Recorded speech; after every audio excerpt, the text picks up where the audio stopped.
Hello there you guys, welcome to one of my videos.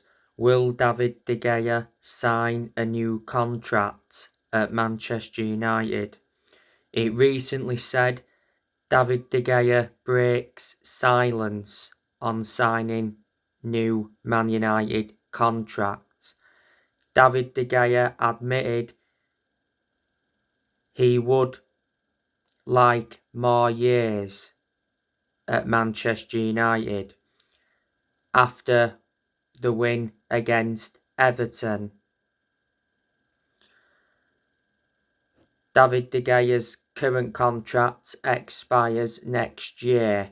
There's an option to extend for a further year. De Gea earns around £375,000 a week.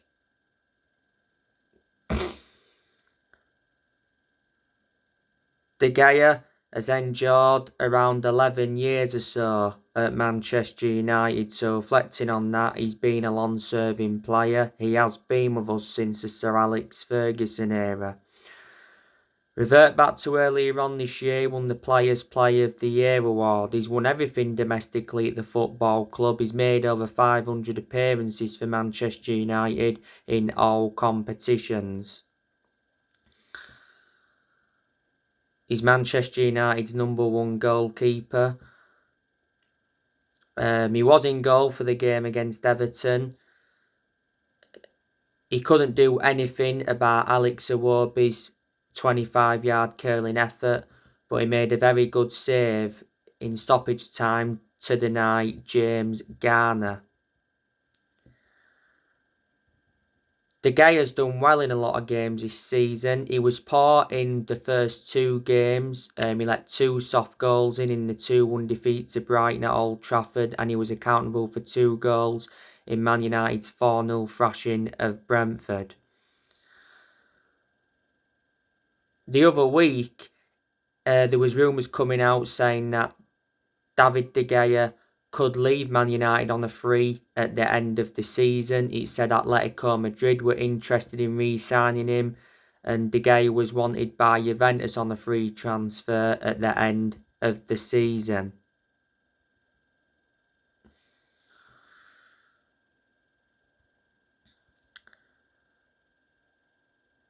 We've seen a lot of players leave Manchester United this year. Obviously, Manchester United sold James Garner to Everton. We sold Andres Pereira to Fulham. We let Ethan Laird go out on loan to QPR. We loaned Hannibal Mejbrow to Birmingham. Amad Diallo Traore went out on loan to Sunderland. Alex Telles went out on loan to Sevilla. Bailly went out on loan to Marseille. Dean Henderson went out on loan to Nottingham Forest. Lee Grant left earlier on this year. Matic left on a free. He went to Roma. Pogba, earlier on this year, left Man United for the second time on a free. He went back to Juventus. Lingard left on a free. He went to Nottingham Forest. Juan Mata left on a free. And Cavani left on a 3. And we saw quite a lot of young players leave. And like I've said, more players will leave Manchester United next year. I reckon next year that we'll get rid of Telles permanently. We'll get rid of Bailly permanently. Dean Henderson could leave permanently. I reckon we'll get rid of Tom Heaton as well, because he doesn't get in the team. Man United got Tom Heaton from Aston Villa on a free transfer.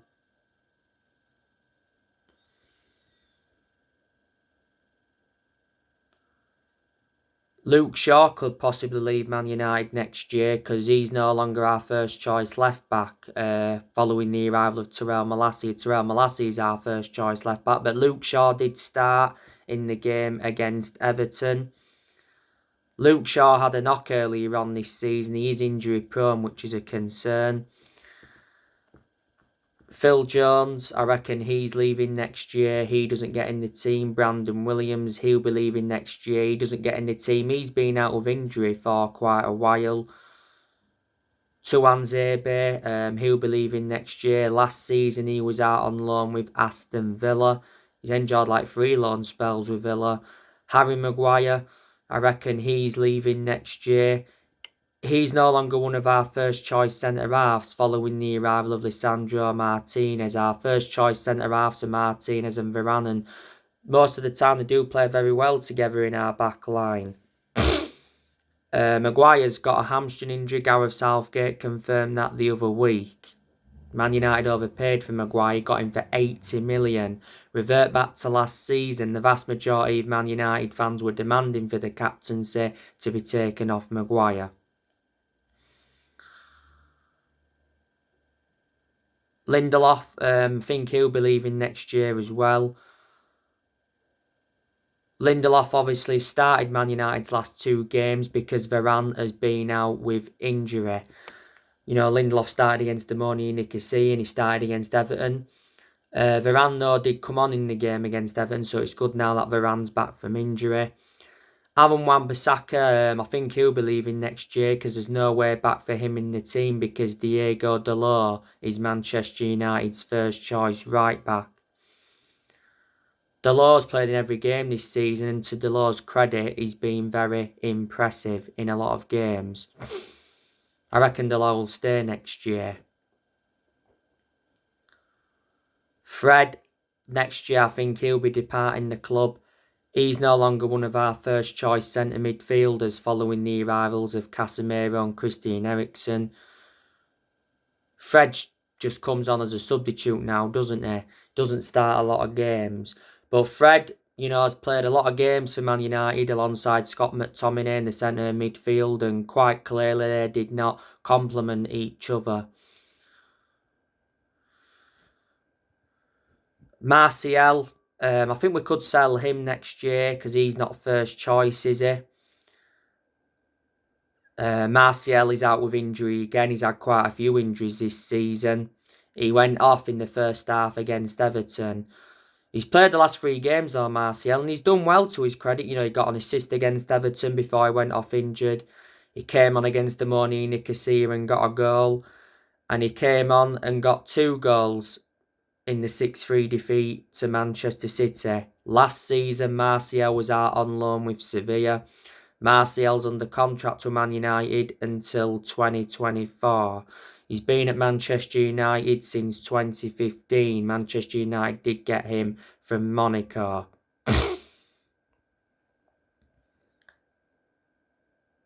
And Ronaldo, I think there's a very good chance that he'll be departing the club in January. Ronaldo did score his 700th club goal against Everton. Ronaldo should have got his 700th club goal against Demoni Nicosia because he squandered several chances in that game. He did miss 2 sitters. Ronaldo's not started a lot of games this season. Prior to the Everton game, it said Ronaldo was unhappy with Erik ten Hag's training sessions.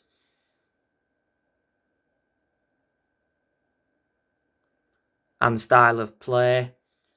And Ten Hag mentioned not so long ago that Ronaldo was unhappy that he's not playing regularly. But Ronaldo can leave Manchester United in January.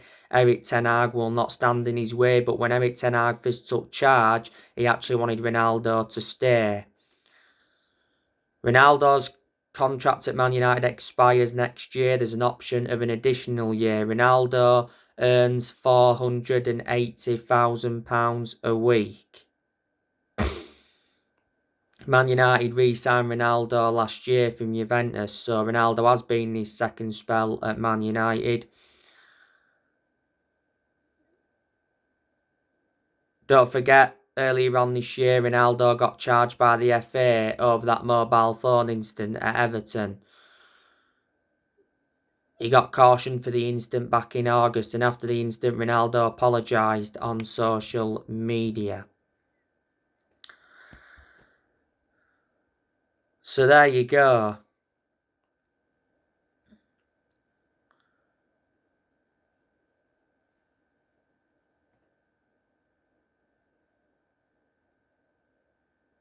Yeah, Manchester United recently beat Everton 2-1 at Goodison Park. Reflecting on the win, that ended Everton's 2-game winning run, and Manchester United have won 5 of their last 6 Premier League games. I do think that Manchester United look better under Erik ten Hag. I've said to you, haven't I, that Erik ten Hag is a good manager. He needs time. This is his first full season as Manchester United manager. And if Erik ten Hag can get Man United a top 4 finish this season, I'd underline that and say that's a good first full season and build from that. If he was to win a trophy as well as a top 4 finish, that would be even superior. Man United have not won a domestic trophy since 2017. You know, Ten Hag knew when he taken over at Man United that he had big expectations to exceed. It's not easy to manage Manchester United because Manchester United are one of the biggest clubs in the world, if not the biggest. But, you know, there has been games this season where I've given Erik ten Hag credit because I like the way he's approached certain games. Like I said, you know, he's dropped Harry Maguire in a lot of games. He hasn't started Ronaldo in a lot of games. And some of his subs I've liked as well. For example, against the Morning Nicosia, he brought Rashford and Martial on and they changed the complexion of the game. But yeah, I'll make an admission, there has been some games where he's probably got some decisions wrong. And I said that after the 6-3 defeat to Manchester City. Because there was a lot of United fans in that game saying that Casemiro should have started. You know, Man United have been 4-0 down twice at half-time so far under the Erik ten Hag era. Erik ten Hag, not so long ago, got named the Premier League Manager of the Month.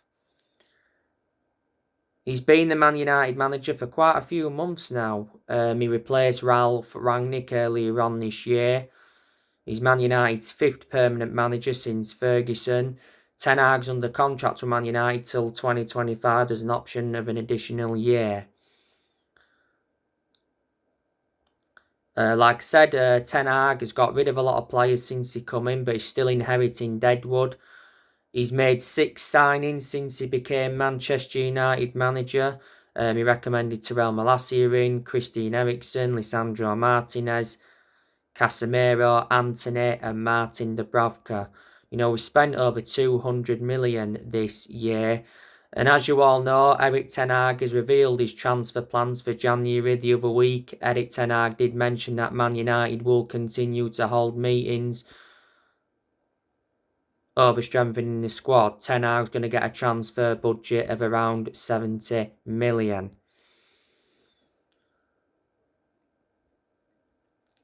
Before Man United, you know, Ten Hag managed Ajax. He did well at Ajax because he won Eredivisie titles, he won Dutch Cups, and revert back to 2019. He got Ajax to the Champions League semi-finals and he developed the young players well. And before Ajax, he managed the likes of Utrecht, Bayern Munich's reserves and Go Ahead Eagles.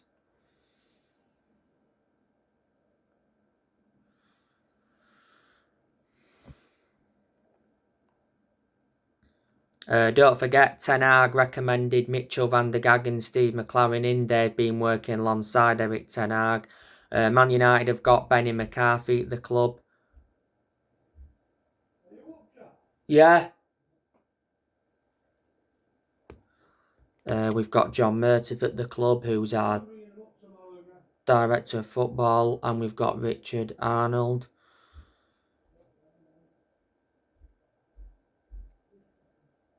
And Manchester United, of course, have still got the Glazers, but we've got to get the Glazers out of the club because they've been a massive problem for a long time. And for a long time now, United fans have been protesting against the Glazers. The Glazers have owned the club since 2005, so they've owned the club for around 17 years. So anyway guys, on my next video, I'll be giving you my predictions for Man United's game against Omonia Nicosia. Drop your comments, likes below on the channel if you do. Consider subscribe as always, and take care. God bless. See you all again very soon.